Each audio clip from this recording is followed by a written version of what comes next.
Phone line પર Sachin update. Jagdish, જે પ્રકારે અત્યારે જે પાર્લામેન્ટરી બોર્ડની બેઠકોનો જે દોર ચાલી રહ્યો છે ને એમાં ગઈકાલે જે બેઠક થઈ છે મુખ્યમંત્રી વિજય રૂપાણીના રેસિડેન્સ ઉપર, ત્યારે એ બાબતને લઈને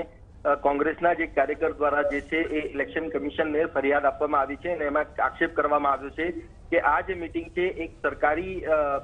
જે કહી શકાય કે બિલ્ડિંગ છે, સરકારી રહેણાંક વિસ્તાર છે, જે મુખ્યમંત્રીનું નિવાસસ્થાન છે ત્યાં કરવામાં આવી છે। ઇલેક્શન કોડ ઓફ કન્ડક્ટના નિયમ મુજબ આ પ્રકારની બેઠક જે છે એ એમના નિવાસસ્થાને થઈ ન શકે અને એ મામલે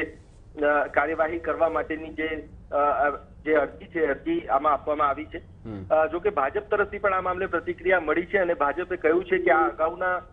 સમયમાં જ્યારે કોંગ્રેસની સરકારો રહી છે ત્યારે એ સમયમાં પણ આ પ્રકારે કોંગ્રેસની સરકારોએ મિટિંગો કરેલી છે। એ પ્રકારનો આક્ષેપ ભાજપના પ્રવક્તા દ્વારા ભરત પંડ્યા દ્વારા પણ કરવામાં આવ્યો છે। પરંતુ એક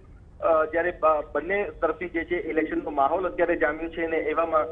ઇલેક્શન કોડ ઓફ કન્ડક્ટની જે ફરિયાદો છે ફરિયાદો એક સામસામી જે છે એ જોવા મળી રહી છે અને એમાં મુખ્યમંત્રી વિજય રૂપાણીના ઘરે જે પાર્લામેન્ટરી બોર્ડની બેઠકો જે અલગ અલગ